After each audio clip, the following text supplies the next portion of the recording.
네, 하나님 말씀 보도록 하겠습니다. 마태복음 12장 43절부터 45절까지의 말씀입니다.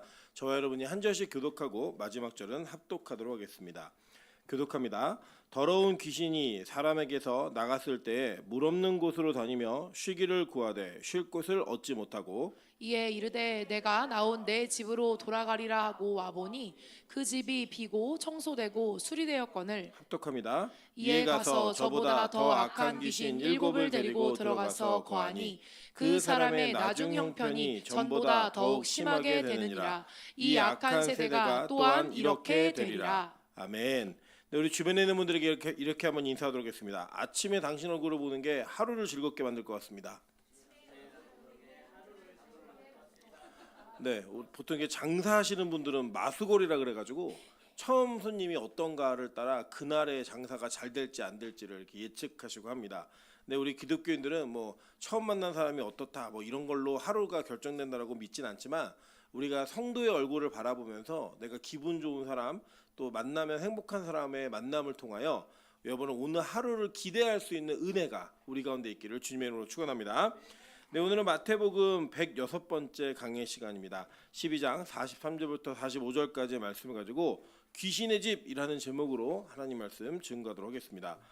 제가 어렸을 적에 학창 시절이죠. 항상 놀이공원에 가면은 가장 인기 있는 코너 가운데 하나가 이제 청룡열차 같은 이런 후렌치 볼륨인가요? 뭐예요? 후렌치 레볼루션 뭐 이런 거 타고요. 하도 탄지 오래돼가지고 그런 거 타고 또 이제 여러 코스를 가다가 꼭 들리는 곳이 귀신의 집이었습니다. 그래서 이제 각 그 놀이동산마다 귀신의 집이 얼마나 무서운가 뭐 이런 것들을 자랑하고 홍보하고 또 이렇게 어떤 특정한 여름이 되면 이렇게 남양 특집 이렇게 해가지고 굉장히 무서운 것들을 이렇게 꾸며놓고 했던 기억이 있습니다. 한 번은 제 기억에 이제 그 목사님을 모시고 청년들과 학생들이 같이 귀신의 집을 들어가는데 그 귀신의 집의 입구에서 목사님이 가장 앞장서서 너무 무서워가지고 기둥을 붙들고 못 들어가시겠다는 거 저희가 막 뒤에서 막 미니까 거기서 막 주여 삼창을 외치고 막 얘기해가지고 그 들어가는 분들이 엄청 무섭고 저희도 굉장히 즐거웠던 그런 기억이 있습니다. 그 귀신이 진짜 있는가? 사실 뭐 그런 놀이동산에 있는 귀신의 집에 정말 귀신이 나타난다고 믿는 사람들은 없습니다. 다만 이제 거기에서 깜짝깜짝 놀래게 하는 그런 어떤 그 자극적인 효과들 이런 것들로 인하여서 우리가 그곳의 시간들을 즐기고 또 그곳의 기억들을 굉장히 우리 안에서 이제 그 공포스러운 분위기가 나에게 어떻게 체감되어지는가 이거를 그런 식으로 느끼는 것 같아요. 그래서 이제 그런 게 인기가 있겠죠. 공포 영화도 마찬가지입니다. 공포 영화 보면은 대부분 못 보고 이렇게 그런 분들이 계시거든요. 저희 아내도 뭘 보면은 상상을 굉장히 많이 하는 사람이라 귀신 나오는 거 막 이런 거를 굉장히 무서워하고 잔인한 거 못 보고 막 이러더라고요. 근데 저는 이제 이게 T형이다 보니까 그런 걸 보면 뭐 이게 분장이 잘 됐네, CG가 정말 좋네, 안 좋네, 뭐 이런 것들을 얘기할 수밖에 없는 그런 한계가 있다라는 겁니다. 이게 왜 그럴까요? 이제 그런 거 보면은 사람들의 마음 가운데는 어떤 영적인 존재에 대한 인식 그리고 그 존재가 나에게 어떤 영향을 주는가를 가지고 이것이 나에게 좋은 거다 나쁜 거다라고 구분하면서 좋은 거는 천사, 나쁜 건 귀신 이런 식으로 인식을 해오는 그런 자기중심적 사고가 우리 안에 분명히 있다라고 하는 것입니다. 근데 성경이 말하는 귀신의 존재는 그런 존재가 아니라 성경이 말하는 귀신의 존재는 조금 더 영적이고 우리가 아는 것보다 훨씬 더 교묘한 그리고 또 우리가 이해하기에는 굉장히 난해한 부분들이 분명히 존재하는 것입니다. 여러분 이제 이게 성경에는 나오지 않지만 에녹서라고 하는 외경을 보시면 그 외경에 이 귀신 즉 사탄의 존재가 어떻게 우리에게 나타나게 되었는가를 설명하고 있는 힌트들이 있습니다. 유대인들은 어떻게 이해하냐면 천국에 이 무리들이 있었다는 거예요. 세 그룹의 무리가 있었는데 하나님을 찬양하는 루시퍼라고 하는 천사장과 그를 따르는 무리가 3분의 1 정도 있었고 그리고 이 천주교에서는 미카엘이라고 하고 우리는 미가엘이라고 얘기하는데 이게 뭐 번역이니까 상관없어요. 이 미가엘이라고 하는 그 천사의 군대 장관이 있었어요. 그래서 이 사람은 이제 이 천사는 전쟁을 하는 그 무리가 3분의 1이 있었고 또 이제 가브리엘이라고 하는 하나님의 메시지를 전달하는 이런 천사의 개념이 있었다라고 얘기를 합니다. 물론 이제 천주교는 그걸 좀 더 세분화시켜가지고 더 많은 천사의 종류와 사역들을 우리에게 소개하고 있지만 사실 그 근거는 정확하게 야 이게 성경을 근거로 이렇게 나온 거다라고 얘기하기는 어려운 이런 일들이 있습니다. 근데 그 중에 이 루시퍼라고 하는 천사장이 하나님을 대적하는 그 대적에 앞장섰고 3분의 1의 무리가 그 반란을 일으켰을 때 하나님께서 그것을 제압하시면서 이 3분의 1이 땅으로 내려와 그 땅의 권세를 잡은 자가 되었다라고 얘기하는 것이 바로 우리가 흔히 알고 있는 기독교적인 이 악마들 즉 마귀들의 이 출발입니다. 그래서 이 루시퍼라고 하는 그 존재를 우리는 사탄이라고 부르고 그를 따르고 있는 졸개의 무리들을 마귀라고 부르는 게 일반적인 인식으로 이해하시면 됩니다. 그럼 뭐 이런 신화 같은 이야기, 이런 뭐 정말 믿어야 되나 말아야 되나, 믿거나 말거나 이런 이야기에 대한 증거들을 우리가 어떻게 이해할 수 있는가? 사실 오늘 이 본문은 그러한 사역과 그런 일들이 실제로 이루어지고 있다라고 하는 예수님의 증언을 통하여 정확하고 분명하게 우리에게 영적 존재가 있다는 걸 인식해주고 있는 겁니다. 여러분이 잘 보시면 이렇게 생각하시면 좋을 것 같아요. 무엇이 있느냐 없느냐에 대한 존재를 우리가 인식할 때에 어떠 하나의 존재가 우리에게 인식되어지고 믿어지면 그와 관련되어진 다른 존재가 인식되어지는 것이 우리의 아주 흔한 인식의 방법입니다. 그 중에 하나가 뭐냐면 이런 거예요. 여러분 성령이 있다라고 믿으십니까? 예, 믿으시면 성령의 뜻이 뭐냐면 거룩한 영이에요. 거룩한 영. 이 거룩한 영이 있으면 오늘 성경이 소개하겠지만 더러운 영이 분명히 있다는 거예요. 반대적인 개념인 겁니다. 그러니까 거룩한 영과 더러운 영, 이 영 존재의 분별이 성경은 우리가 아는 것보다 훨씬 더 정확하게 이것을 인식하고 있고 이거 우리에게 설명해주고 있음을 여러분 기억하셔야 됩니다. 오늘 왜 이야기를 이렇게 길게 하는가? 사실 여러분이 읽으신 이 마태복음 12장의 대부분의 내용은 다 귀신에 관련된 이야기이기 때문입니다. 한번 볼까요? 자, 마태복음 12장 22절부터 25절 그리고 28절부터 30절 한번 보겠습니다. 그때 귀신 들려 눈 멀고 말 못하는 사람을 데리고 왔거늘 예수께서 고쳐주심에 그 말 못하는 사람이 말하며 보게 된지라 무리가 다 놀라 이르되 이는 다윗의 자손이 아니냐 하니 바리새인들이 듣고 이르되 이가 귀신의 왕 바알세불을 힘입지 않고는 귀신을 쫓아내지 못하느니라 하거늘 예수께서 그들의 생각을 아시고 이르시되 스스로 분쟁하는 나라마다 황폐하여질 것이요 스스로 분쟁하는 동네나 집마다 서지 못하리라 라고 얘기했어요. 자, 여러분 보시면 지금 귀신 들린 사람이 와가지고 그 귀신 들린 사람이 예수님이 고쳐주셨는데 이 귀신 들린 걸로 인해 나타난 현상이 뭐였냐? 눈이 멀고 말을 못하게 되었다라는 거예요. 그리고 그 원인이 귀신 들림에 있었다라고 이야기를 합니다. 그리고 그 귀신을 쫓아서 그 눈 멀고 또 말 못하는 사람을 고쳐주니까 그 고쳐준 걸로 인하여 바리새인들이 이 예수 그리스도의 사역을 뭐라고 폄하했냐면 귀신의 왕인 바알세불의 힘을 입어서 귀신을 쫓아내고 있다라고 얘기한 거예요. 그러니까 예수님이 야 어떻게 귀신의 나라가 자기들끼리 싸우면서 분쟁을 하니 그런 일은 없어. 이 일을 하는 것은 하나님 나라가 임했기 때문에 일어나는 일이야 라고 설명하는 거예요. 볼게요. 28절부터 30절입니다. 그러나 내가 하나님의 성령을 힘입어 귀신을 쫓아내는 것이면 하나님의 나라가 이미 너희에게 임하였느니라.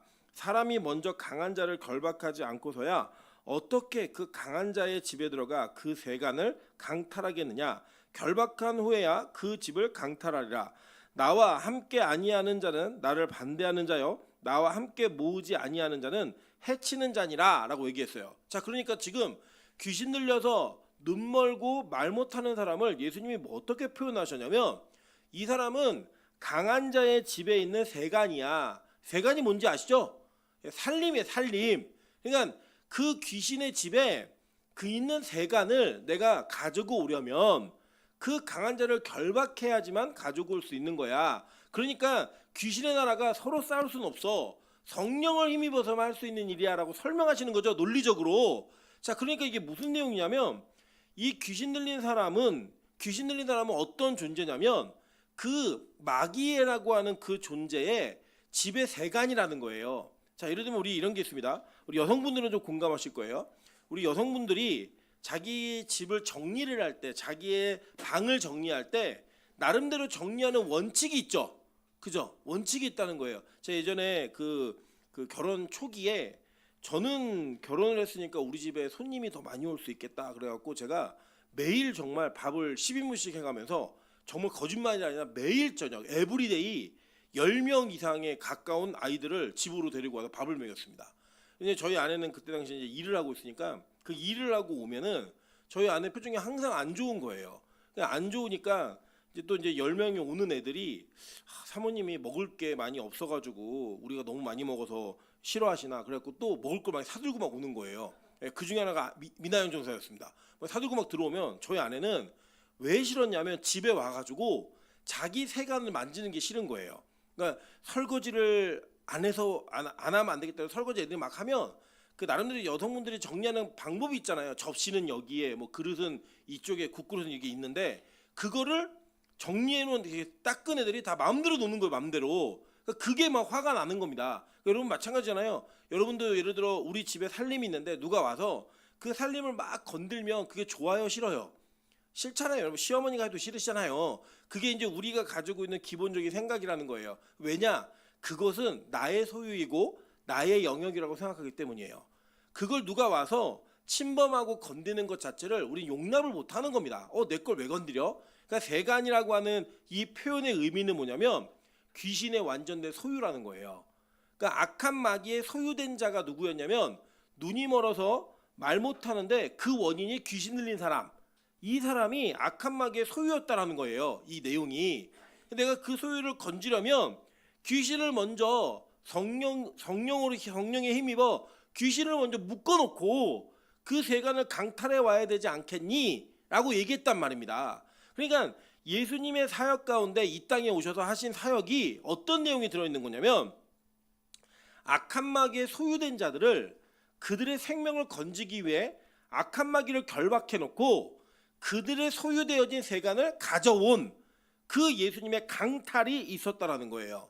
그게 예수님의 사역인 겁니다. 그러니까 지금 그 안식일에 눈 멀고 그리고 귀가 안 들리는 사람, 눈 멀고 말 못하는 사람을 고친 일이 귀신의 세간을 강탈해온 일이라고 예수님 표현하신 거예요. 자, 이해되시죠? 이게 무슨 말인지. 그러니까 그렇게 표현하시면서 지금 나와 함께하는 자는 그러니까 나와 함께하지 아니하는 자는 나를 반대하는 자고 나와 함께 모으지 아니하는 자는 해치는 자다라고 얘기했어요. 그러면서 예수님이 뭐라고 표현하신 거냐면 이거예요. 잘 들어보세요. 바알세불의 나라가 분쟁할 수 없다. 오직 그 귀신의 나라와 싸울 수 있는 나라는 하나님의 나라만 싸울 수 있는 거야 라고 이것을 양분해 버렸어요. 그냥 이렇게 잘 기억하셔야 돼요. 왜냐하면 우리가 이것을 귀신과 하나님의 나라를 이해하는 게 너무나 중요한 개념이 이 안에 담겨 있기 때문입니다. 이게 양분했다라는 거예요. 자, 그러니까 지금 예수님이 이 얘기를 하시면서 이 내용의 뒤에 보면은 이제 막 얘네들이 따져요. 너 그게 맞냐? 그러면서 이 12장에 우리가 배운 내용들 보시면 계속 얘기한 내용이 너 성령 모독하는 거 하지 마. 그 용서 못 받아. 이러면서 막 그 얘기를 하시면서 이 바리새인들과 계속 이 영적인 그 논쟁들을 계속 가시는 겁니다. 그러면서 오늘 여러분 읽으신 본문의 마지막 부분에 뭐라고 되어 있는지 한번 볼게요. 마태복음 12장 45절입니다. 45절 다 같이 읽어보실게요. 자, 시작. 이에 가서 저보다 더 악한 귀신 7을 데리고 들어가서 거하니 그 사람의 나중 형편이 전보다 더욱 심하게 되느니라. 이 악한 세대가 또한 이렇게 되리라. 자, 악한 세대가 이렇게 된다라고 하는 이 귀신에 대한 비유의 결론이죠. 근데 이 악한 세대가 어디에 또 등장했냐면 12장 39절에 나왔단 말이에요. 이 앞에. 자, 뭐라고 얘기했나 한번 볼게요. 예수께서 대답하여 이르시되 악하고 음란한 세대가 표적을 구하나 선지자 요나의 표적밖에는 보일 표적이 없느니라 라고 얘기했단 말이에요. 바리새인들에게. 왜냐? 바리새인들이 뭘 구했어요? 예수님 우리에게 표적을 보여주세요. 하늘로부터 표적을 보여주십시오 라고 얘기했더니 그 표적을 구하는 세대에게 뭐라고 말했냐면 이 음란한 세대가 악하고 음란한 세대가 표적을 구한다라고 얘기했습니다. 그러니까 지금 이 결론은 누구에게 하는 이야기냐면 앞에서 귀신 들린 여자를 고쳐주었던 예수님의 사역과 그 예수님의 모든 일들을 방해하고 대적했던 모든 자들이 다 바리새인들이었잖아요. 이 바리새인들의 일관되어진 내용을 한꺼번에 묶어서 예수님이 악한 세대라고 표현하시는 거예요. 그러니까 이 앞의 내용과 뒤의 내용이 떨어져 있는 내용이 아니라 정확하게 일관성을 가지고 하는 내용의 이야기인데, 그 내용의 결과가 뭐냐면 너희들 이 앞에 했던 모든 행동들이 다 귀신 들렸기 때문에 나타나는 현상이야 라고 얘기하신 거라는 거예요. 여러분, 이게 되게 중요합니다. 우리가 이 귀신 들림에 대한 영역을 조금 더 확장적으로 보아야 되는 필요성이 있는 거예요. 그럼 귀신이 진짜 있는가? 여러분, 있습니다. 왜 있냐면요, 여러분 이렇게 보시면 돼요. 성경이 진짜라고만 믿으면 성경 시대에 귀신이 있었어요, 없었어요? 아니, 성경이 있다라고 얘기하잖아요. 있었다고 얘기하는 거예요. 그러면 그 귀신은 영적인 존재겠죠. 그 영적인 존재가 지금까지 있을까요, 없을까요? 있겠죠, 당연히. 그러니까 성경을 믿는 사람은 귀신이 있는 걸 믿어야 돼요, 안 믿어야 돼요? 당연히 믿어야 되는 거예요. 자, 그럼 귀신 들림에 대한 이야기를 성경은 뭐라고 얘기하나 몇 가지 내용들만 좀 살펴보겠습니다. 사무엘상 16장 14절부터 16절이에요. 여호와의 영이 사울에게서 떠나고 여호와께서 부리시는 악령이 그를 번뇌하게 하니라. 자, 여호와의 영이 뭐예요? 성령이잖아요. 그 성령이 떠나니까 그 자리를 누가 채웠어요? 악령이, 여호와께서 부리시는 악령이 그를 번뇌하게 한지라 라고 얘기했어요. 자, 사울의 신하들이 그에게 이르되 보소서, 하나님께서 부리시는 악령이 왕을 번뇌하게 하온즉 원하건대 우리 주께서는 당신 앞에서 모시는 신하들에게 명령하여 수금을 잘 타는 사람을 구하게 하소서. 하나님께서 부리시는 악령이 왕에게 이를 때에 그가 손으로 타면 왕이 나으시리이다 하는지라. 자, 그러니까 그 시대 사람들이 뭘 인식하고 있었냐면 사울이 이상한 짓을 하는 거예요. 자꾸 번뇌하고 많은 생각이 막 들어가는 거예요. 그래서 이 번뇌하고 있는 그 자신의 내면의 세계가 외부로 인식이 된 겁니다. 자, 여러분 우리 이런 게 있잖아요. 누군가 얼굴을 보면 제 근심이 참 많은 것처럼 보이네, 이런 게 있죠. 그죠? 그 번뇌가 외부로 표출되어서 다른 사람들이 보기에도 이거 정상범주를 넘어섰는데 하는 번뇌가 있었다는 거예요. 그러니까 그거를 사람들이 어떻게 분석을 했냐면 이 여호와께서 부리시는 악령이 지금 왕에게 있습니다. 그러니까 이거를 수금 트는 사람을 데려다가 찬양을 부르면서 이거를 쫓아내야 됩니다, 이 얘기를 한 거예요 지금. 그러니까 그 시대에도 누군가를 보면서 이거는 악령인데 이렇게 인식할 만한 번뇌가 있었다 없었다? 있었다라고 얘기하는 거예요. 그럼 물론 이것이 심해져 갖고 나중에는요 사울이 거의 미치광이 수준으로 바뀝니다. 막 듣다가 다윗이 수금을 타고 있는데 내가 오늘 저 새끼 죽여야지 이러면서 창을 뽑아다가 그 창을 던져버려요. 그 창을 던진 상대가 누군지 아세요? 군대 장관이라고요, 자기 나라에. 그 군대 장관에게 그걸 던지고 자기 딸에게 줄 사위였어요. 사위에게 그걸 던지는 그런 이상한 짓을 하더라는 거예요. 그게 이 처음부터 시작된 현상이 점점 강화되어서 정말 누가 보기에도 이해할 수 없는 행동들을 하는 거예요. 그게 뭐예요? 귀신 들림의 부분으로 나타나는 현상이었다는 겁니다. 그래서 볼게요. 마가복음 1장 21절부터 28절입니다. 그들이 가버나움에 들어가니라. 예수께서 곧 안식일에 회당에 들어가 가르치심에 무사람이 그의 교훈에 놀라니 이는 그가 가르치시는 것이 권위 있는 자와 같고 서기관들과 같지 아니함일러라. 마침 그들의 회당에 더러운 귀신 들린 사람이 있어 소리질러 이르되 나사렛 예수여, 우리가 당신과 무슨 상관이 있나이까? 우리를 멸하러 왔나이까? 나는 당신이 누구인 줄 아노니 하나님의 거룩한 자니이다. 이렇게 얘기했어요. 여러분 이게 되게 웃겨요. 보시면 이 당시에 마가복음 1장이면 예수님의 초기 사역이에요, 후기 사역이에요? 마가복음 1장이면 초기잖아요. 초기에 예수님의 제자들도 예수님이 어떤 분인지 몰랐어요. 그죠? 몰랐는데 누구는 알아요. 귀신 들린 사람, 더러운 귀신 들린 사람은 안다는 거예요. 예수님이 어떤 분이셨어요? 당신이 거룩한 분이라는 걸 알았어요. 그러면서 누구인지 아느냐? 하나님의 거룩한 사람입니다 라고 얘기합니다. 이걸 얘기하니까 예수님이 뭐라고 얘기하시냐 보세요. 예수께서 꾸짖어 이르시되 잠잠하고 그 사람에게서 나오라 하시니 더러운 귀신이 그 사람에게 경련을 일으키고 큰 소리를 지르며 나오는지라. 다 놀라 서로 물어 이르되 이는 어찌미냐? 권위 있는 새 교훈이로다. 더러운 귀신들에게 명한즉 순종하는도다 하더라. 예수의 소문이 곧 온 갈릴리 사방에 퍼지더라. 이 귀신 들린 사람의 특징이 뭐였냐면 남이 모르는 영적인 예민함을 가지고 이 제자들조차 예수님이 어떤 분인지 이해를 못하고 있었는데 이 예수님이 어떤 존재인지를 알았다고요. 그게 귀신 들린 사람의 특징이었다는 겁니다. 그러니까 이 사람의 더러운 귀신 들렸던 그 더러움이 어떤 식의 더러움인지 우리는 제대로 알 수 없어요. 성경이 그냥 더럽다는 표현만 해놓기 때문에. 근데 그 특징이 뭐였냐면 일반 사람들이 모르는 거, 이해하지 못하고 깨닫지 못하는 거를 아는 능력이 있었다라는 거예요. 그죠? 계속 볼게요. 마가복음 5장 8절부터 13절입니다. 이는 예수께서 이미 그에게 이르시기를 더러운 귀신아 그 사람에게서 나오라 하셨음이라. 이에 물으시되 내 이름이 무엇이냐 이르되 내 이름은 군대니 우리가 많음이니이다 하고 자기를 그 지방에서 내보내지 마시기를 간구하더니 마침 거기 돼지의 큰 떼가 산 곁에서 먹고 있는지라.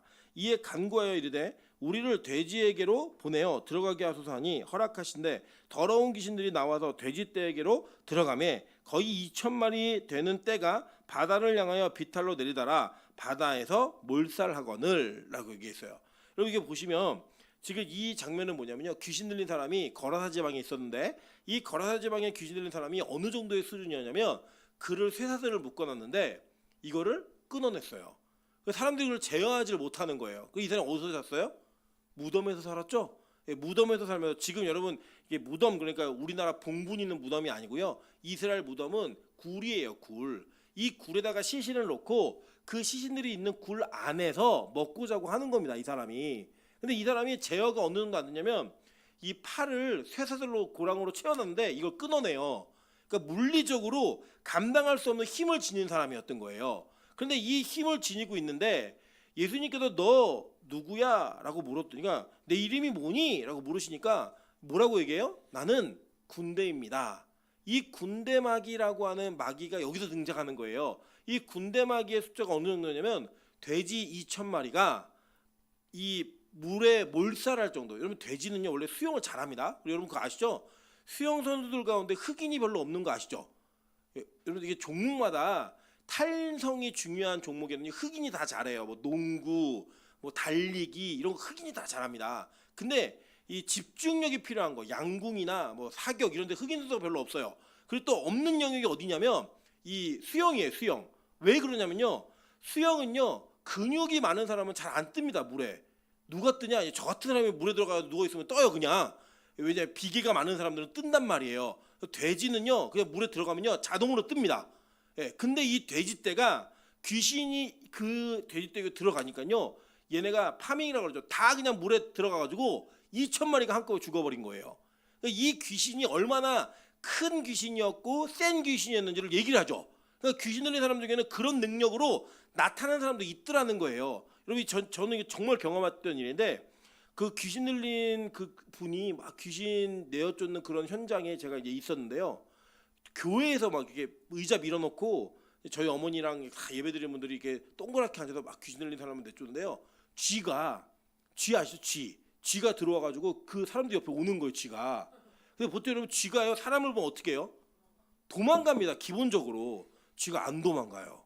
거기 서도 계속 앉아서 보고 있어요. 그거를. 그리고 그런 일들도 저는 실제로 봤어요. 이런 일이 있는 거죠, 진짜. 그러니까 이런 여러 가지 일들을 보시면 귀신 들림이라고 하는 거 우리는 어떤 식으로 이해하냐면 영화나 이런 드라마에서 본 것처럼 막 사람이 막 혼수 상태가 되고 막 눈이 뒤집어지고 막 눈빛에 이상한 빛이 나오고 이런 걸 상상하시는데요. 성경은 귀신 들림의 영역을 여러 가지 영역으로 표현하더라는 거예요. 그래서 볼게요. 6번입니다. 왕상 22장 19절부터 23절이에요. 미가야가 이르되 그런즉 왕은 여호와의 말씀을 들으소서. 내가 보니 여호와께서 그의 보좌에 앉으셨고 하늘의 만군이 그의 좌우편에 모시고 서 있는데 여호와께서 말씀하시기를 누가 아합을 깨어 그를 길르앗 라못에 올라가서 죽게 할까 하시니 하나는 이렇게 하겠다 하고 또 하나는 저렇게 하겠다 했는데 한 영이 나와 여호와 앞에 서서 말하되 내가 그를 꿰겠나이다. 여호와께서 그에게 이르시되 어떻게 하겠느냐 이르되 내가 나가서 거짓말하는 영이 되어 그의 모든 선지자들의 입에 있겠나이다. 여호와께서 이르시되 너는 꿰겠고 또 이루리라. 나가서 그리하라 했은즉 이제 여호와께서 거짓말하는 영을 왕의 이 모든 선지자의 입에 넣으셨고 또 여호와께서 왕에 대하여 화를 말씀하셨나이다 라고 얘기했어요. 그럼 그게 굉장히 특이한 부분인데 어떤 일이냐면 하나님이 야 이제 아합을 내가 죽일 거다. 어떻게 죽일까? 그랬더니 천국에서 천상의 회의가 벌어진 거예요. 그러니까 나 이렇게 하겠다 저렇게 하겠다 했는데 한 영이 나오더니 뭐라고 말했냐면 내가 선지자들의 입에 들어가 가지고 그들로 하여금 거짓말로 예언하게 하겠습니다. 그래서 아합을 꾀서 길르앗 라못에 올라가게 하겠습니다 라고 얘기한 거예요. 여러분 거짓말을 밥 먹듯 하는 분들 유의하세요. 이게 저 사람이 거짓말을 잘하네 이게 아니고요. 거짓말하는 영이 임해야 거짓말을 한다는 거예요. 이게 되게 무서운 일입니다. 그러니까 우리는 그냥 예를 들어서 귀신 들었다 막 그러면은 막 눈빛이 이상해지고 막 거품을 물고 막 이래야지만 귀신 들었다고 얘기하는데, 성경은 뭐라고 말하냐면 선지자의 입에서 거짓된 예언이 나오는 게 뭐래요? 귀신 들림이라고 얘기하고 있는 거예요 지금. 그러니까 우리가 알고 있는 영역보다 귀신 들림은 훨씬 더 큰 영역에 머무르고 있다는 겁니다. 그리고 여러분 제가 이게 우리가 이게 살아가면서 뭐 이렇게 거짓말이라는 것을 절대 안 할 수는 없어요. 예를 들자면 이런 거죠. 민하은 전사가 옷을 바꿔 입고 머리를 새로 하고 왔는데 거기에 대놓고 야 미장원 고소해 이렇게 얘기하면 얼마나 기분이 나쁘겠어요. 저는 마음에 들지 않지만 오늘 예비 참 예쁘네 어울리네 이거 거짓말이에요 사실. 그러나 그런 거짓말은 상대를 공경에 빠뜨리거나 내가 지은 잘못이나 죄에 대한 문제, 진리에 대한 문제를 속이기 위한 거짓말이 아니죠. 그런데 그런 나쁜 의도를 가지고 있는 거짓말을 한다고요. 여러분 예전에 제가 아직도 충격적으로 남아있던 사건이 뭐냐면, 제가 대학생 때인 것 같아요. 우리나라를 이게 흔들리게 했던, 떠들썩하게 했던 온로비 사건이라는 사건이 있었습니다. 그때 교회 권사님들의 성경 공부 모임에서부터 그 주고받는 정보들과 주고받는 물건들이 막 부각이 돼가지고 권사님이 3분이 나오셔서 성령책에 손을 얹고 다 청문회 때 증언을 하신다고 얘기했는데 3분이 다 다른 말을 했어요. 그게 뭐예요? 누군가 거짓말하고 있는 거 아니에요. 그죠? 여러분 그런 모습들이 이게 진짜 기독교적 관점으로 볼 때는 야 우리는 저 사람이 그냥 거짓말을 잘하는 사람이 이 정도의 개념이 아니라 성경은 이걸 뭐라고 얘기해요? 귀신 들림이라고 얘기하는 거예요. 그럼 더 볼게요. 에베소서 2장 1절부터 3절입니다. 그는 허물과 죄로 죽었던 너희를 살리셨도다. 그때 너희는 그 가운데서 행하여 이 세상 풍조를 따르고 공중의 권세 잡은 자를 따랐으니 지금 불순종의 아들들 가운데서 역사하는 영이라. 자 보세요. 그때 너희는 그 가운데서 행하며 그 뭐예요? 허물과 죄 가운데서 행했다는 거예요. 그러면 뭘 따랐어요? 이 세상의 풍조를 따르고 공중의 권세 잡은 자를 따랐으니 이가 누구예요? 불순종의 아들들 가운데서 역사하는 영이라. 그러니까 불순종하는 것조차도 뭐라고 얘기해요? 성경은 귀신 들림이라고 말하는 겁니다. 여러분 이게 귀신 들림의 영역이 우리가 아는 것처럼 뭐 무당에게 뭐가 온다 막 이런 개념이 아니에요. 성경은 이 귀신 들림의 영역을 훨씬 더 확장적으로 이야기하고 있고요. 우리가 가지고 있는 삶의 영역 속에 여러 부분들이 귀신 들렸다고 얘기하는 거예요. 여러분 그래서 되게 재밌는 게 뭐냐면요. 이 귀신 들림으로 인해서 좀 현상이 뚜렷하게 드러나는 사람이 우리 옆에 오면 되게 무서워해요. 예를 들어 여러분 귀신 들린 사람을 가운데다 앉혀놓을까요? 얼마나 무서운데요 이게. 이 옆에 앉아서 내 옆에 귀신 들린 사람이 앉아있다. 그러면 여러분 잠이 오시겠어요? 안 오시겠어요? 설교가 들리겠어요? 안 들리겠어요? 안 들려요. 자꾸 혼자서 막 얘기하고 막 떠들고 막 이러는데 그 내용을 막 듣고 있으면 공포스러움이 막 밀려온다고요. 우리는 그런 귀신 들림에 대해서는 굉장히 큰 두려움을 갖고 있지만 사실은요 여러분 잘 보세요. 그런 현상이 드러나는 귀신들은요 실제로 예수님께서 그 귀신 들림을 즉각적으로 해결하셨어요. 즉각적으로. 그런데 그런 귀신 들림이 아니라 아까 얘기했던 번뇌함, 그죠? 그리고 거짓말함 이런 얘기들은요 즉각적으로 해결되는 게 아니에요. 잠재적으로 우리 안에 내면에 쑥 깔려가지고 오랜 시간 동안에 그 경과를 거쳐서 사람의 영혼을 잠식시키고 주변에 있는 영혼들에게 피해를 끼치는 이런 일들이 계속 벌어지더라는 거예요. 그러니까 뭐가 더 무서운 거냐면요 드러나지 않는 귀신 들림이 훨씬 더 무서운 거예요. 표면적으로 표출되지 않는 이것이 훨씬 더 무서운 거라고 성경은 얘기하고 있다는 겁니다. 그러니까 여러분 귀신 들림은요 어떤 특정한 사람에게 있는 현상이 아니라 우리 모두가 연관성이 다 있는 이 일들이라는 걸 여러분 인식하셔야 된다는 거예요. 여러분 예를 들어 이런 거예요. 아까 우리 에베소 2장 읽으셨잖아요. 그 내용에 보시면 불순종의 아들들 가운데 역사하는 영이라 라고 얘기했어요. 그럼 우리가 예를 들어 말씀을 들었는데 순종이 안 돼요. 불순종한 거죠. 그리고 그 불순종은 뭐 때문에 일어난 일이라는 거예요? 귀신 들림 때문에 일어난 일이라는 거예요 지금. 그 정도까지 이것을 확장하고 있다라는 겁니다. 보세요. 그러면서 뭐라고 얘기하냐면 전에도 전에는 우리도 다 그 가운데서 우리의 육체 욕심을 따라 지내며 육체와 마음에 원하는 것을 하여 다른 이들과 같이 본질상 진노의 자녀였더니 이렇게 얘기를 하는 겁니다. 그래서 여러분 세상에 그러니까 여러분이 뭐 쇼핑에 미쳐서 먹는 거에 미쳐서 막 사람과의 관계에 미쳐서 이렇게 막 이성에 미쳐서 막 살아가고 있는 모든 게 아유 그럴 수도 있지라는 개념이 아니라 성경은 이 영역까지도 뭐라고 얘기해요? 귀신의 영역이라고 얘기하는 거예요. 여러분 이게 바로 성경이 말하고 있는 귀신에 대한 이야기라는 것을 여러분 꼭 기억하셔야 되는 겁니다. 여러분 그 내용을 근거로 하여 예수님께서 오늘 말씀하시는데 그러면 자 아까 제가 얘기했죠. 귀신 들림과 그러니까 귀신의 영, 더러운 영과 거룩한 영이 양분되었다라고 얘기했죠. 그래서 이 거룩한 영이 없는 곳에 뭐가 오는 거예요? 귀신 들림이 오는 거라고요. 그 내용을 오늘 예수님께서 비유를 통해 말씀하고 있는 겁니다. 우리 다시 한번 볼게요. 마태복음 29장 죄송해요. 오늘 읽는 본문이에요. 마태복음 12장 자 43절입니다. 한번 읽어보실게요. 43절. 자 시작. 더러운 귀신이 사람에게서 나갔을 때 물 없는 곳으로 다니며 쉬기를 구하되 쉴 곳을 얻지 못하고. 자 더러운 귀신이 사람에게서 어떻게 했다는 거예요? 나갔다는 거예요. 이게 왜 나갔는지는 성경이 설명을 안 해요. 왜 나갔는지는 다만 우리가 알 수 있는 건 이거예요. 귀신이 들어갔다 나갔다 할 수 있는 건 그 사람이 귀신에 뭐라는 거예요?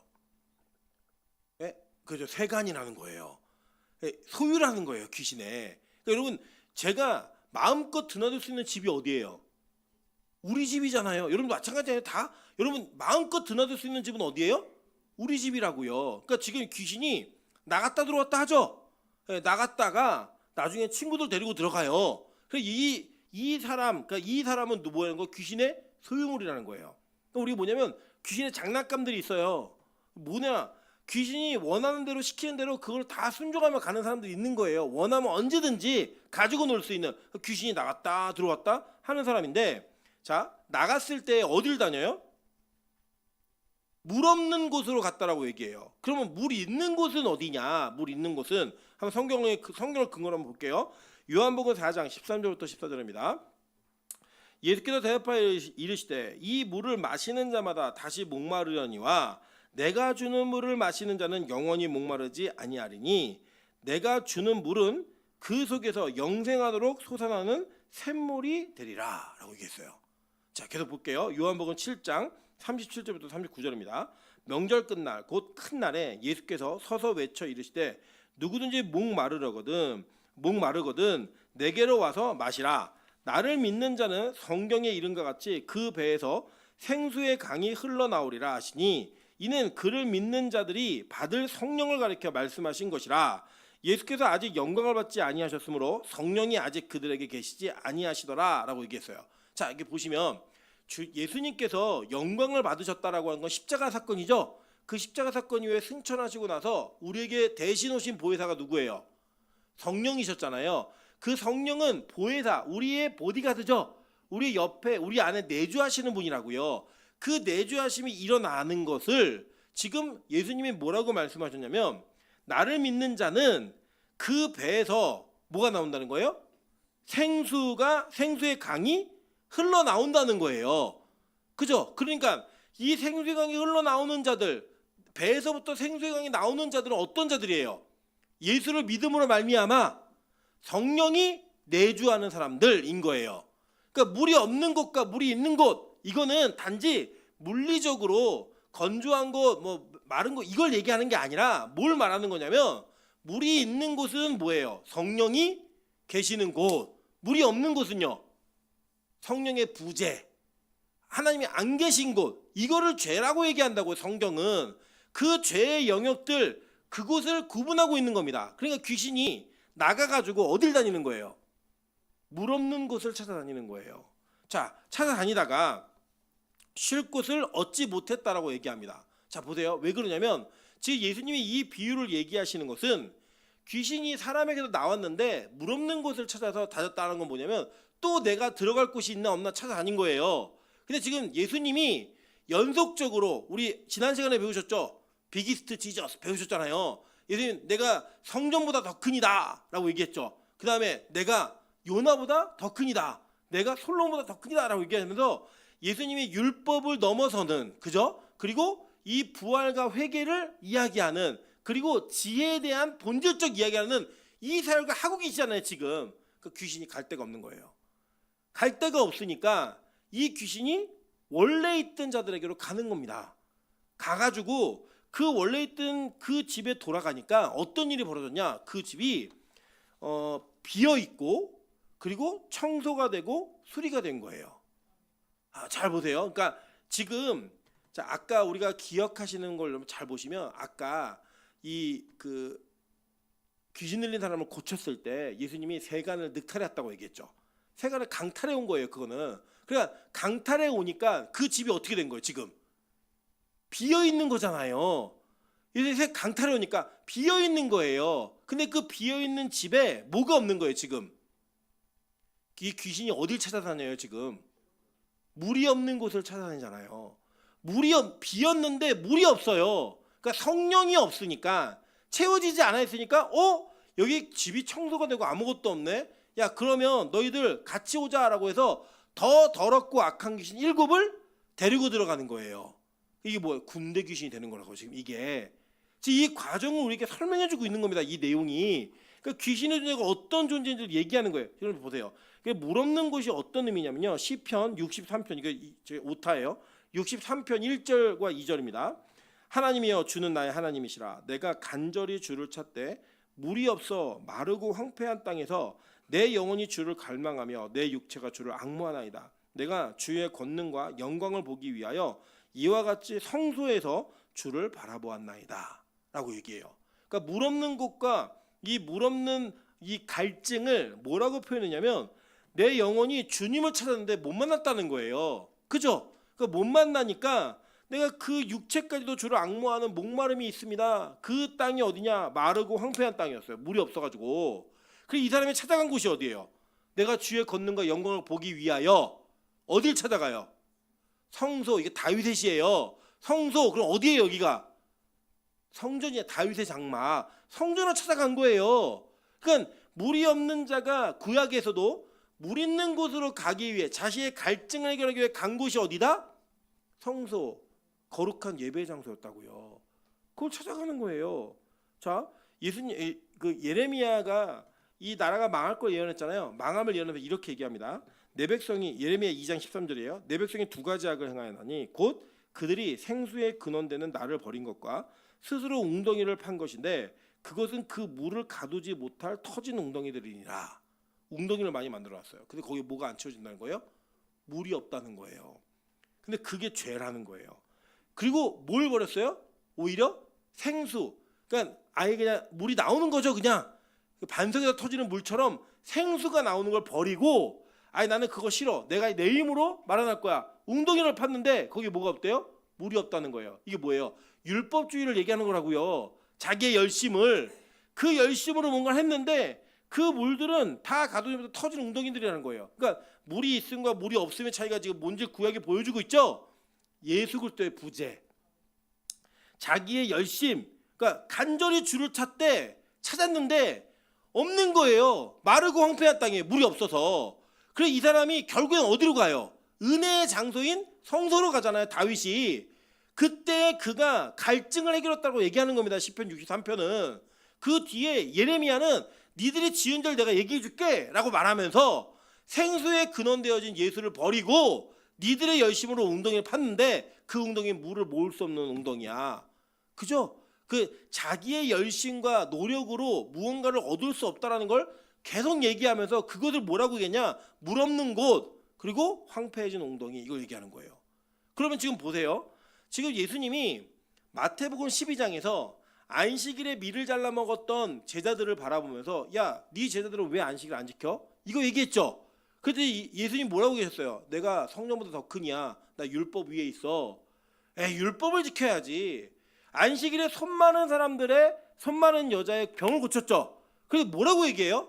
야, 너 안식일에 병 고치지 마. 이렇게 얘기했다고요. 그러니까 그들은 율법이 예수 그리스도 위에 있다고 생각했고, 그 메시아가 와서 진짜 이게 생명이고 생수다라는 걸 보여주고 있음에도 불구하고 아이 그거 아니야. 율법 지켜야 돼. 열심으로 우리가 이루어 놓고 열심히 우리가 행하고 있는 거 이거를 네가 아니라고 말하면 안 돼. 그걸 얘기하는 거예요. 그래 이걸 뭐라고 예수님이 표현하는 거예요? 이거 전체가 다 귀신 들림이라는 거예요. 율법주의가 귀신 들림이야 라고 말하는 겁니다. 이 대표적 율법주의자들은요 자기의 집에 뭐가 비어있다고 생각해. 깨끗하다고 생각하는 거예요. 볼까요 한번? 누가복음 18장 11절부터 12절입니다. 바리새인은 서서 따로 기도하여 이르되 하나님이여 나는 다른 사람들 곧 토색, 불의, 간음하는 자들과 같지 아니하고 이 세리와도 같지 아니함을 감사하나이다. 나는 일에 2번씩 금식하고 또 소득의 11조를 드리나이다 하고. 자, 이 바리새인이 기도를 하는데 어떻게 기도를 하냐면 하나님 나는요 죄를 안 져요. 뉴스에 보니까 죽일 놈들 너무 많은데 저는 그런 죄를 짓지 않습니다. 하나님 저 장로를 보니까 맨날 졸아요. 근데 저는 안 졸아요. 하나님 저 권사는 매일 11조 떼먹고 예배도 안 되는데 저는 그렇게 하지 않습니다. 저는 얼마나 의로운 사람인 줄 아세요? 제가요 금식도 하고요 매일 예배도 드리고요 저는 거룩한 사람이에요. 이걸 얘기하는 거예요. 누가요? 율법주의자가. 여러분 잘 보세요. 이 행위 전체가 다 잘못됐고 여러분 이걸 안 해도 된다는 얘기가 아니에요. 여러분 보세요. 매일 예배를 드리고 11조를 하고 이 모든 거는요 은혜가 임해야 하는 거예요. 그러니까 그 은혜로 하는 사람은 그걸 하는 게 잘못된 게 아니라고요. 근데 체면 때문에 이걸 하면은 내 구원이 보장되겠지? 이거 하면 나는 믿음이 있다고 인정받겠지? 라는 근거를 만들기 위해서 하고 있는 것들은 다 뭐라는 거예요? 율법주의라는 거예요. 이게 교회 봉사, 헌신 모든 게 다 마찬가지인 거예요. 여러분 그거를 해야지만 내가 구원받을 수 있어. 요걸 해야지만 나는 괜찮은 사람이 될 수 있지 라고 생각하는 영역의 모든 게 다 뭐라는 거예요? 자기의 의를 나타내기 위한 율법주의자들이라는 거예요. 오늘 뭐 제가 원래는 안 계실 줄 알았는데 이 김혜아 성도님이 그런 얘기 하시더라고요. 지난주에 무슨 얘기 하냐면 예수 믿는 게 착하게 사는 거라고 생각했다는 거예요. 착하게 사는 거. 그래서 뭔가 선행을 베풀고 남들보다 더 많은 사람들을 도와주고 이런 것들을 많이 하면 그게 예수 믿는 거라고 자기는 생각했는데 설교 때도 그렇고 친구하고 대화를 하는데 그게 아니라는 거예요. 그게 그 얘기 듣고 이게 똑같은 말씀을 들으니까 내가 하나님을 더 알아야겠다라고 해서 지난주에 하늘문을 가셨어요. 결론은 제가 어떻게 듣지를 못해갖고 놀래고 오셨는지 뭐 다시는 안 가겠다 결단하고 오셨는지 잘 모르겠지만 어쨌든 간에 그 마음 가운데 뭐가 온 거냐면 선행을 가지고 착하게 사는 게 예수 믿는 게 아니구나. 내 힘으로 뭔가를 이뤄낼 수 있는 게 신앙의 영역이 아니구나. 이걸 깨달았다는 거예요. 근데 우리는 여전히 거기에 붙들려 있는데 그 붙들려 있는 걸 예수님이 뭐라고 얘기하신 거예요? 귀신 들림이라고 얘기하신 거라고요. 되게 무서운 겁니다 여러분. 그럼 이게 뭘 얘기하는 거냐면 하나님의 은혜를 쫓지 않는 자들, 즉 하나님의 은혜만을 믿지 않고 예수 그리스도만을 통해 구원이 이루어진다는 걸 믿지 않는 자들, 그걸 모르는 자들은 다 어떤 사람들이라는 거예요? 귀신 들린 자들이라고 얘기하는 거예요. 예수님이 이 말씀과 발언이 그냥 그 시대에 있었던 바리새인들에게만 하는 게 아니라 지금 오늘을 살고 있는 바리새인들에게도 동일하게 하시는 말씀이라고요. 여러분이 우리는 예수 믿으면 되게 괜찮은 사람이 되는 줄 알아요. 근데 아니에요. 성경은요 우리 존재의 인식을 너무나 정확하고 분명히 선언하셨어요. 뭐라고 얘기하나 한번 볼게요. 자, 요한복음 8장 39절부터 41절, 44절, 48절부터 49절, 59절 보겠습니다. 대답하여 이르되 우리 아버지는 아브라함이라니 예수께서 이르시되 너희가 아브라함의 자손이면 아브라함이 행한 일들을 할 것이오늘 지금 하나님께 들은 진리를 너희에게 말한 사람인 나를 죽이려 하는도다. 아브라함은 이렇게 하지 아니하였느니라. 자, 이게 무슨 얘기냐면요. 자, 아브라함의 행위는 뭐였냐면 이거예요. 하나님께서 아브라함에게 무별들을 보여주시고 야, 네 자손이 이와 같을 거야라고 얘기하면서 단수를 얘기하셨죠. 별들과 단수 맞지 않는 문법을 얘기했다고요. 얘기했는데 아브라함이 뭐했어요? 그거를 믿었다고요. 믿었더니 하나님이 그것을 아브라함의 뭐로 여겼어요? 의로 여기셨다라고 얘기했고 그 자손이 누구예요? 그리스도라고 얘기하잖아요. 갈라디아서 3장 16절에 그 얘기를 통해 아브라함의 행위는 뭐였냐면 하나님이 말씀하신 것을 믿는 거예요. 말이 안 되는데 그걸 믿는 게 그의 행위였다고요. 믿으니까 뭐까지 해요? 자식까지도 죽이려고 하는 거예요. 믿으니까. 왜냐? 내가 죽여도 하나님의 자손을 통해서 그리스도가 온다라고 말씀하셨으니 얘는 죽여도 다시 살리실 거야. 이거 믿은 거예요. 아브라함은 그 믿음의 행위가 있었던 거라고요. 그걸 얘기하면서 야 아브라함은 그랬거든. 그러면 너희들이 아브라함의 자손이면 그 행위가 있어야지. 그렇게 얘기하는 거예요. 그러면서 보세요. 너희는 너희 아비가 행한 일을 하는도다. 대답하되 우리가 음란한 데서 나지 아니하였고 아버지는 한 분뿐이니 곧 하나님이시로다라고 얘기해요. 그러니까 야 그런 말 하지 마. 우리는 음란한 데서 안 났어. 우리 죄 안 져. 우리가 얼마나 율법을 잘 지키며 살았는데 얘기하는 거예요. 우리가 하나님 섬기는 거야. 그때 40세들이 뭐라고 얘기했냐 예수님이 너희는 너희 아비 마귀에게서 났으니 너희 아비의 욕심대로 너희도 행하고자 하느니라. 그는 처음부터 살인한 자요 진리가 그 속에 없으므로 진리에 서지 못하고 거짓을 말할 때마다 제 것으로 말하나니 이는 그가 거짓말쟁이요 거짓의 아비가 되었음이라. 그죠? 여러분 이게 귀신 들림이 아까 뭔지 우리 설명이 드렸잖아요. 그 내용이 그냥 그대로 나오는 거예요. 자 그러면서 바리새인들에게 말하는 게 뭐냐면 니들 진리를 속이고 거짓으로 사람들을 속이는 그 메시지와 그 말을 통해 사람들을 율법주의로 이끌고 있지 니들 다 마귀 새끼들이야 얘기하는 거예요. 그랬더니요 유대인들이 다시 이렇게 얘기합니다. 48절부터 49절이에요. 유대인들이 대답하여 이르되 우리가 너를 사마리아 사람이라 또는 귀신이 들렸다는 말이 옳지 아니하냐. 야 우리 틀렸냐. 너 사마리아인 아니야 혹시? 너 귀신 들렸던 거 아니야? 우리 예수님께 이걸 묻는 거예요. 예수님 뭐라고 얘기하세요? 자 예수께서 대답하시되 나는 귀신 들린 것이 아니라 오직 내 아버지를 공경함이거늘 너희가 나를 무시하는도다. 그러니까 진리와 복음 예수 그리스도를 무시하는 거죠. 그걸 얘기하는 거를 야 너 귀신 들린 거 아니야? 라고 얘기해요. 결국 그들의 행위가 뭐예요? 59절 그들이 돌을 들어 치려하거늘 예수께서 숨어 성전에서 나가시니라 라고 얘기해요. 이거 되게 무서운 거예요. 이게 뭐냐면 지금 복음을 온전히 전한 거예요. 그 온전히 전하면서 야 너희들 아브라함 행위를 본받아. 아브라함 믿고 구원받았어. 이걸 얘기하니까 뭔 소리 하는 거야. 우리가 얼마나 선하게 사는 줄 알아? 우리 음란하지도 않고 우리 얼마나 열심히 율법 지키며 사는데 그랬더니 니들 마귀 새끼야? 그랬더니 네가 마귀 새끼 네가 귀신 들린 거지? 라고 얘기해요. 예수님이 얘기하는 거 뭐냐면 아니야 나 귀신 들린 거 아니고 내가 오히려 아버지를 공경하는 거야. 그랬더니 야 저 새끼 죽여 얘기한 거예요. 네. 그게 누구예요? 율법주의자들의 모습이라고요. 여러분 율법주의가 뭐냐면 이렇게 인식하면 딱 좋을 것 같아요. 내가 하고 있는 행위가 무시받았을 때 그 무시받은 것이 기분이 나쁘면 이게 율법주의인 거예요. 예를 들어 이런 거죠. 우리 목사님은 칭찬을 너무 안 해. 좀 내가 잘한 일을 사람 앞에서는 부각도 해주고 막 박수도 쳐주고 막 이랬으면 좋겠어. 근데 여러분 그걸 무시했다. 내가 열심히 교회 봉사를 하고 헌신하고 뭔가 하고 있는데 교회가 날 인정해주지 않아. 여러분 그럼 섭섭하다 안 섭섭하다? 섭섭하면 여러분의 그 율법주의가 시작된 거예요. 그게 율법주의가 시작된 거예요. 그게 여러분 이게 뭐냐면요 내가 한 행위와 내가 수고하고 있는 것들이 인정받느냐 못 받느냐에 대한 그 기준을 가지고 그것을 나의 의로 여기기 시작하면 그게 여러분 구원의 근거가 된다고. 여러분에게 내가 헌금을 얼마나 했는데 내가 희생을 얼마나 했는데 내가 저 사람에 대해 얼마나 헌신했는데 네가 나한테 그럴 수 있어?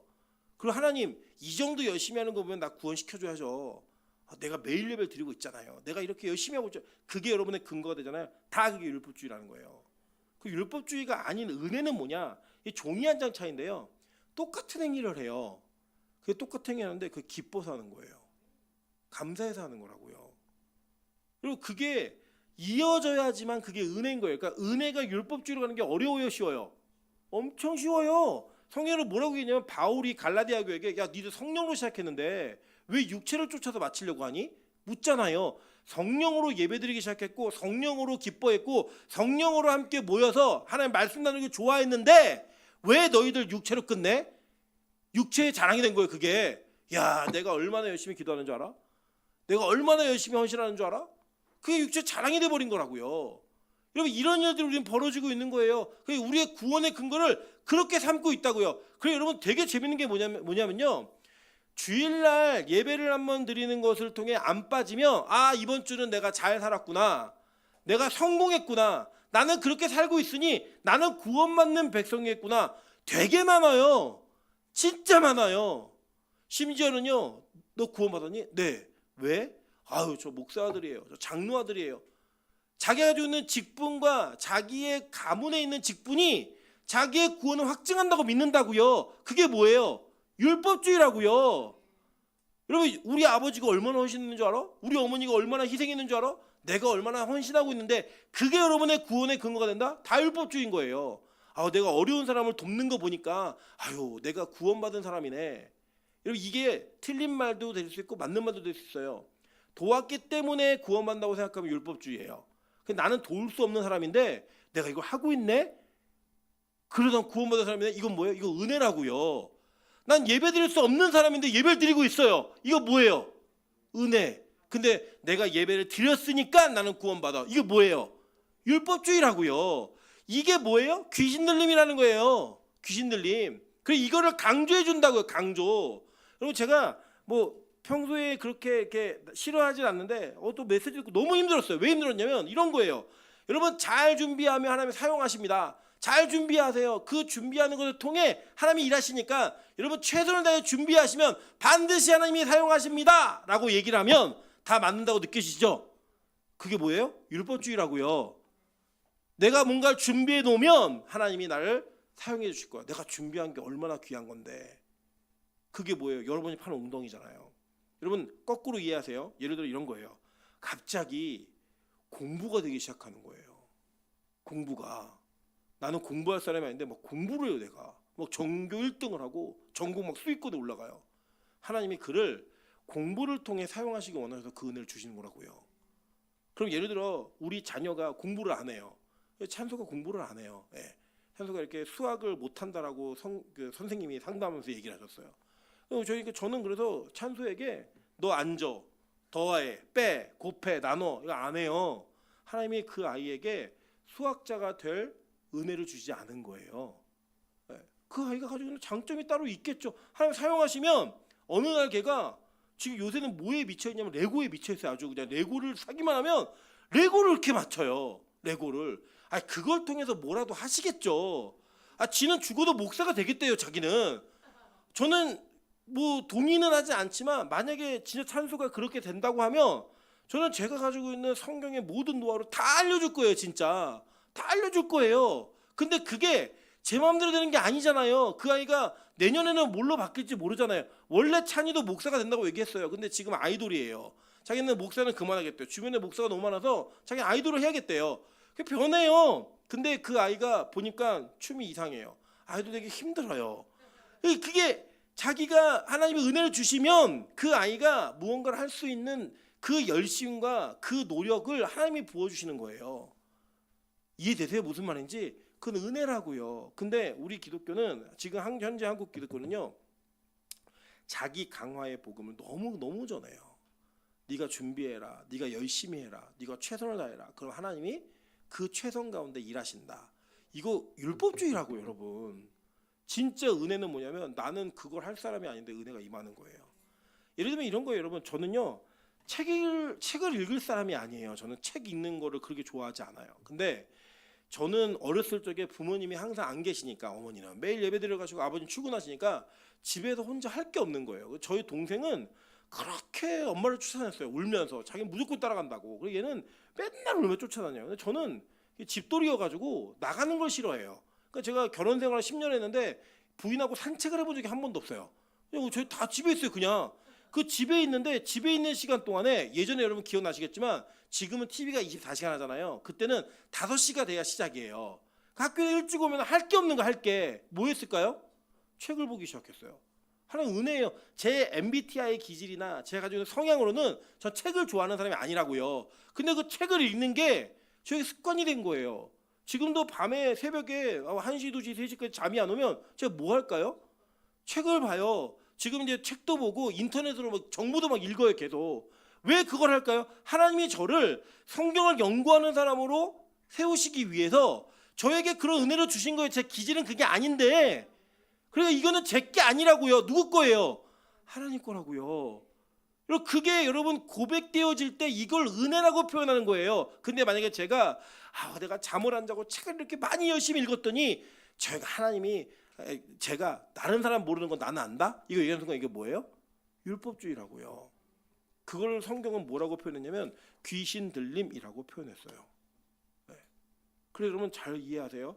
이런 것들을 얘기하고 우리 귀에 우리의 이성과 우리의 노력을 자극하는 메시지가 다 귀신 들린 사람들의 메시지인 거예요. 아까 거짓 선지자들에게 입에 거짓을 넣는다 그랬죠. 볼게요. 고린도서 11장 14절부터 15절입니다. 이것은 이상한 일이 아니니라 사탄도 자기를 광명한 천사로 가장하나니 그러므로 사탄의 일꾼들도 자기를 의의 일꾼으로 가장하는 것이 또한 대단한 일이 아니니라. 그러나 그들의 마지막은 그 행위대로 되리라. 라고 얘기했어요. 마태복음 7장 15절부터 18절 볼게요. 거짓 선지자들을 삼가라. 양의 옷을 입고 너희에게로 나오나 속에는 노력하는 일이라. 그리고 뒤에는 뭐예요? 열매를 보아 안다라고 얘기하죠. 그 뭐예요? 지금 여러분 눈에 보이는 착하고 선한 거 이걸 기준으로 저 사람 좋은 사람이야 안 좋은 사람이야 평가하지 말라는 거예요. 여러분 설교 시간에 여러분의 동의가 더 많이 되어지는 얘기들을 쭉 하잖아요. 그러면 어쩌면 그게 우리의 이 노력과 열심을 자극하면 그게 뭐예요? 그게 율법주의일 수 있다라는 거예요. 오히려 여러분 이게 발휘되는데 못 받는 게 뭐냐면 이거예요. 예수님 오셔가지고 야 니들 율법 지키면 구원에 머무를 수 있다고 생각하지? 그거 아니야. 속지 마. 그거 아니고 율법은 니들이 얼마나 죄인인지를 알려주는 그 한계점을 표현해 주는 거고 그 한계를 율법으로 안 되겠네. 그때 그 절망이 있을 때 나를 봐. 내가 그거 이루어주는 거야. 이걸 얘기했더니 그동안 율법을 지켜왔던 사람들, 지키고 있는 사람들의 분노가 일어나는 거예요. 이게 아무것도 아니라고? 막 분노가 일어나는 거예요. 여러분 이 한국의 교육 그 대학 입시 제도가 정권이 바뀔 때마다 바뀌어요. 그러면 애들이 미쳐해요. 고3까지 열심히 달려왔는데 이걸 바꾼다고? 돌아버리려고 그래요. 왜요? 1, 2, 3학년 또 한 게 아무것도 아니라는 거예요. 그래 미치는 거죠. 화가 나는 거죠. 부모들도 마찬가지예요. 같이 노력했잖아요. 학원 태워주고 태우고 오고 막 과외비 들어가고 이랬는데 그거 안 되는 거래요. 돌아버리는 거죠. 여러분 그런 현상이 누구에게 있었어요? 유대인들에게 있었다고요. 우리도 마찬가지예요. 어느 날 갑자기 내가 50년, 60년, 70년 동안 신앙생활했던 그 신앙생활의 토대가 성경이 아니라고 얘기하는 걸 깨닫는 순간 열받는 거예요. 이게 아니라고? 내가 그동안 얼마나 수고했는데 얼마나 열심히 했는데 그때 뭐래요? 예수님께 돌을 드는 거예요. 야, 차라리 예수를 죽여버리자. 그래야 우리끼리 진짜가 되잖아. 이걸 얘기하는 거예요. 그래서 여러분 이렇게 우리가 가지고 있는 우리가 살고 있는 이 현실 속에서의 신앙은 매일매일이 영적 싸움인 거예요. 와 이거 내가 은혜로 살지 않으면 못 살겠구나. 율법의 잣대가 나에게 들이대면 나는 쓰레기구나. 나는 가능성이 없는 존재구나. 그리고 여러분 말씀으로 혼나는 일을 두려워하지 마세요.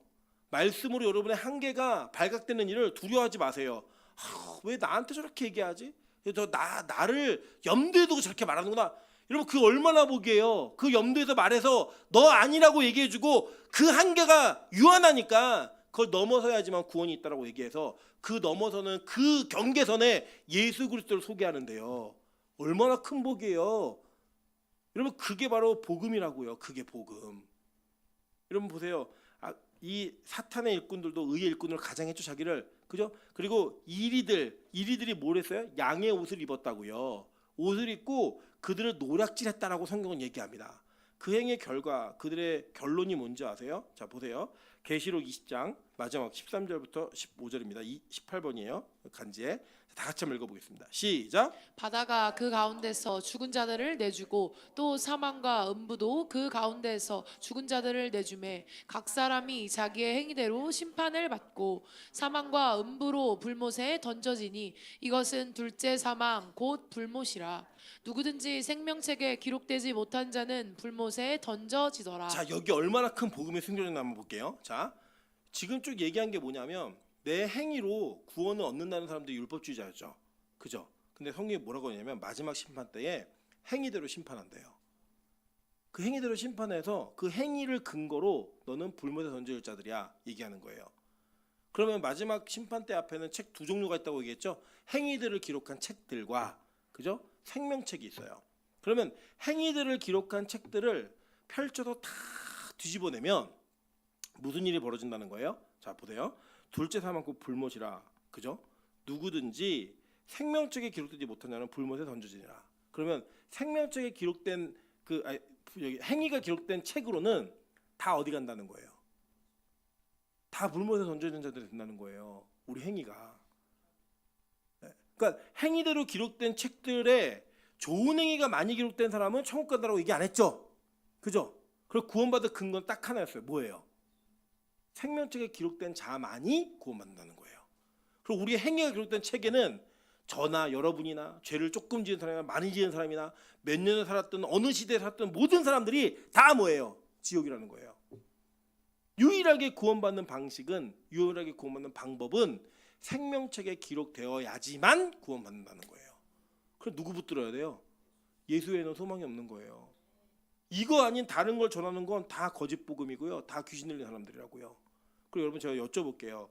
제가 아마 서두에 여러분 귀신 들렸던 분들은 손들어 보세요 라고 얘기하면요, 여기서 한 사람만 손들 거예요. 아마 서두에 얘기했으면 한 사람만 자신 있게 저요 라고 얘기했을 거예요. 근데 여러분 잘 보세요. 귀신 들림이 그렇게 드러난 건 아주 기초적인 그리고 해결하기 쉬운 귀신 들림이라고요.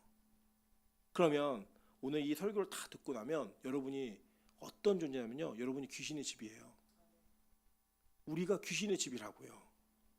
제가 지금 다시 여쭤볼게요. 여러분 지금 여러분에게 귀신 들린 경험이 있는 분들 손들어 보세요 라고 얘기하면 우리 다 손들어야 된다고요. 두 손 들어 다 제가 귀신 들린 자입니다 얘기를 해야 된다고요. 그게 우리 존재예요. 그래서 우리에게는 유일한 소망 딱 하나는, 이제는 하나님의 나라 성령이 우리 안에 임재하여서 그 귀신의 나라를 쫓아내는 것 외에는 방법이 없는 거예요. 예수님께서 성령으로 그 귀신을 결박하고 세간을 늑탈해 오듯 우리를 늑탈해 오지 않으면 우리는 방법이 없다는 거예요. 그래서 여러분 교회는 귀신의 집이 아니라 하나님의 집이 되어야 되는 거예요. 내가 만들고 깨끗하게 만드는 집이 아니라 하나님의 집이 되어야 된다는 거예요. 그래서 저는 이 귀신의 집이라는 설교의 제목이 우리의 가슴에 비수처럼 꽂히기 원합니다. 와, 내가 귀신 들린 사람이었구나. 내가 누군가를 미워하고 가족에 대한 분노를 표현하고 누군가를 비판하고 판단했던 그게 다 귀신 들린 산 짓이구나. 내가 불순종했던 모든 일들이 다 귀신 들린 산 짓이구나. 그걸 인정하고 고백을 하면 하나님이 그 저주와 심판으로부터 우리를 건져내실 거예요. 저는 그 건짐이 있는 빛과 소금교회 되기를 주님으로 축원합니다. 다시 한번 찬양으로 기도하며 나아가도록 하겠습니다. 오늘 찬양이 하나님의 집이라는 찬양이에요. 여러분 우리가 귀신의 집인 걸 확인했어요. 그럼 이제 우리는 간절히 구해야 될 건, 하나님 이제는 하나님이 우리를 손대 주셔야 됩니다.